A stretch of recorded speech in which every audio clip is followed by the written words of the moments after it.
Halo semuanya, saya Vida Mastrika. Dalam video sharing tentang Music Information Retrieval, kali ini saya akan membahas tentang music features. Dalam membentuk music perception, music features dapat dibagi menjadi beberapa bagian, yaitu content based dan context based. Dari sisi user ada user context dan ada juga user properties. Dalam video ini saya akan hanya membahas tentang content based feature dari sebuah musik. Ayo kita langsung ke materi kali ini.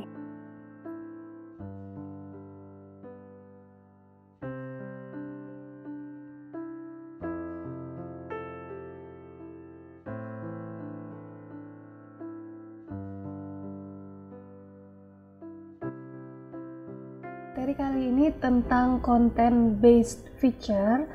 Nah, di dalam kita mendengarkan musik itu ada persepsi kita mengenai musik. Persepsi kita mengenai musik itu tidak hanya dibentuk oleh satu jenis fitur saja atau dari satu sisi saja, tetapi di sini ada 4 sisi atau 4 sumber data yang bisa kita pakai untuk bisa membentuk music perception. Yang pertama adalah music content, yang kedua adalah music context, setelah itu ada user properties, dan yang terakhir ada user context. Jadi ada 4 sisi ini yang membentuk music perception pada tiap-tiap orang. Nah, music content ini yang akan saya bahas pada video ini itu adalah sesuatu yang bisa kita ekstrak dari sinyal atau dari audio yang terdapat pada musik. Untuk yang lain akan ada video tersendiri untuk masing-masingnya ya. Kita sekarang akan hanya membahas tentang music content saja. Nah, untuk music content tadi saya sudah jelaskan bisa diambil dari sinyal musik. Untuk music context itu kita bisa cari datanya dari metadata di web. User properties bisa dari kuesioner yang dijawab oleh user. Dan yang terakhir ada user context, ini bisa didapat dari sensor pada personal device yang dipakai oleh usernya. User di sini maksudnya adalah pendengar musik ya. Nah, music context itu adalah segalanya yang termuat dan bisa diekstrak dari sinyal audio dari musiknya itu. Apakah dia bentuknya WAV, apakah dia bentuknya MP3, dan lain-lainnya, itu ada sinyal yang atau fitur yang bisa diekstrak dari file tersebut. Contohnya adalah rhythm atau ritme, ada timbre, melodi, harmoni, dan lain-lainnya. Ya, ini bisa didapat dari file digital musik tersebut. Oke. Nah, content based music features ini mempunyai task utama, yaitu adalah cara untuk mengekstrak fitur-fitur audio, fitur-fitur musik yang terdapat dalam sinyal audio. Jadi task utamanya adalah mengekstrak atau mengeluarkan fitur-fitur itu dari sinyal audio, ya. Fitur yang ada dalam sinyal audio itu nanti berupa numerik, ya, apakah dia berbentuknya skalar atau vektor atau matriks, ya. Jadi nanti hasilnya itu akan berupa angka numerik. Oke. Content based music features ini dibagi menjadi 3, ada high level features, mid level features, dan yang terakhir adalah low level features. Nah, high level feature seperti yang dicantumkan pada gambar ini, contohnya adalah instrumentation, key, chords, melodi, dan yang lainnya. Itu bisa kita dengarkan kalau kita sebagai pendengar musik biasa, kita bisa tahu ya, instrumentation ini seperti instrumen apa yang dipakai dalam musik tersebut, kita bisa tahu karena kita bisa membedakan ya. Key-nya kita bisa tahu, kalau misalnya kita mengerti tentang musik, kita bisa tahu, oh ini kuncinya dia pakai yang ini. Nah, seperti itu. Jadi kita mendengarkan file musik biasa, itu kita bisa mengetahui hal-hal yang dimasuk ke dalam high level features ini. Nah, untuk mid level itu kita harus menjadi musical expert dulu, baru kita bisa mengerti saat kita mendengarkan sebuah musik. Contohnya adalah deskriptor yang terkait dengan pitch dan beat, seperti note onset, fluctuation pattern, dan MFCC features. Yang terakhir, yang low level ini bisa dimengerti oleh signal processing scientist. Ya, contohnya adalah amplitude envelope, energi, dan yang lainnya sampai dengan zero crossing rate. Nah, yang high level ini lebih dimengerti oleh manusia. Semakin turun levelnya, ini hanya dimengerti oleh mesin saja ya. Lebih ke yang dimengerti oleh mesin. Nah, yang high level ini lebih dimengerti oleh kita sebagai manusia, sebagai pendengar musik. Oke, ini saya jelaskan lebih detail sedikit tentang high level features itu apa saja. Tadi sudah saya jelaskan kalau instrumentation itu adalah alat musik apa yang dipakai. Key itu adalah kunci pada musik. Selanjutnya ada rhythm atau ritme, itu adalah nada yang berulang berupa pola dari beat. Beat ini adalah suatu nada yang atau ketukan yang tetap itu ya, tuk tuk tuk tuk. Nah, kalau rhythm atau ritme itu adalah dia berulang dan dia berpola. Nah, itu adalah ritme. Yang selanjutnya tempo itu adalah kecepatan musik dimainkan. Melodi itu adalah urutan nada yang terdengar bagus di telinga kita. Nadanya berbeda di sini ya, urutan nada berbeda yang terdengar bagus. Selanjutnya ada harmoni. Ini adalah beberapa nada yang terdengar bagus secara bersamaan.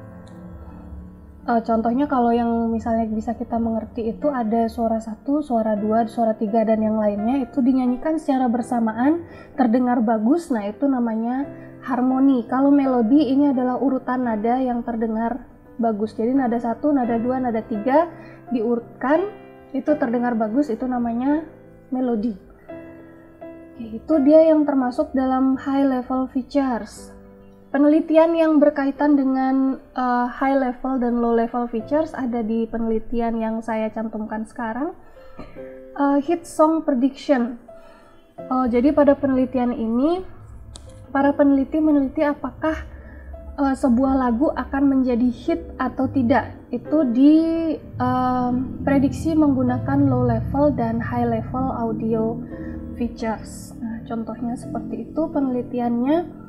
Untuk yang mid level features, contohnya ada pitch. Pitch itu adalah persepsi dari frekuensi fundamental dari sebuah bunyi. Ya, ini adalah ketepatan nada ya, kalau bisa dibilang secara sederhana. Jadi misalnya nada A misalnya itu frekuensinya adalah 440 misalnya. Jadi pitch-nya itu adalah 440. Kalau dia pas 440 berarti dia sesuai dengan pitch-nya, nadanya tersebut gitu ya. 440 ini adalah frekuensi fundamental dari sebuah nada atau bunyi. Beat yang tadi saya sudah jelaskan sedikit, dia adalah dasar dari ritme berupa ketukan statis yang berulang. Dia statis. Kalau misalnya ritme dia ada polanya. Oke, kalau beat itu statis, ritme ada polanya. Selanjutnya ada note onset, adalah bagian awal di mana nada dimulai. Misalnya kita memainkan piano, ting, nah itu ada rekamannya misalnya. Onset detection itu akan mendeteksi di mana nada itu mulai dimainkan. Oke, yang selanjutnya ada MFCC, ini adalah male frequency cepstral coefficient. Ini penjelasannya lumayan banyak untuk MFCC, mungkin saya akan punya satu video terpisah untuk menjelaskan MFCC ya. Nah, MFCC itu digunakan di berbagai penelitian ya. Bisa untuk music classification menggunakan MFCC dan SVM ini termasuk algoritma dari machine learning ya. Jadi di sini fitur yang digunakan untuk mengklasifikasi musik adalah MFCC ini. Oke. Yang selanjutnya ada pitch di sini masih mid level features, bisa juga digunakan untuk instrument recognition. Alat musik apa yang dipakai ya, itu bisa pitch ini bisa digunakan berbarengan dengan timbre. Timbre ini yang membedakan bunyi alat musik satu dan bunyi alat musik dua. Suara orang satu dan suara orang duanya juga berbeda ya, dan itu bisa dibedakan dengan timbre ini. Selanjutnya yang terakhir ada low level features. Yang ini terdiri dari ada beberapa jenis juga low level features, dan ini belum semuanya saya sebutkan ya. Saya contohkan beberapa saja. Ada amplitude envelope, itu adalah amplitudo maksimum dari sampel di dalam frame T ya. Energi itu adalah persepsi dari intensitas suara. Dan yang terakhir adalah zero crossing rate, itu mengukur banyaknya nilai amplitudo berubah tanda positif atau negatif. Misalnya seperti ini ya, yang garis yang mendatar adalah angka 0. Kita ingat lagi pelajaran fisika dulu waktu mempelajari bunyi. Gelombang bunyi bentuknya seperti ini ya, ada lembah, ada gunungnya ya. Zero crossing rate adalah menghitung berapa kali dia menyentuh angka 0 atau tandanya berubah dari positif ke negatif. Nah, contohnya seperti itu ya. Untuk penelitian, nah ini menggunakan zero crossing rate. Zero crossing rate-nya digunakan untuk memisahkan bagian bernyanyi, speech atau berkata-kata, dan instrumen di dalam musik kungfu. Nah, ini berdasarkan zero crossing rate. Jadi semuanya dipisah ya. Ada vokalnya yang bernyanyi, ada yang berkata-kata, dan instrumennya semua dipisah. Jadi ada karakter untuk zero crossing rate-nya dari masing-masing ini. Nah, itu digunakan untuk memisahkan bagian-bagian ini dari sebuah audio. Oke, bagaimana tentang materi kali ini? Semoga bisa menambah wawasan kalian tentang fitur content base. Pada video selanjutnya saya akan membahas tentang fitur context base dari sebuah musik. Sampai ketemu di video saya yang selanjutnya.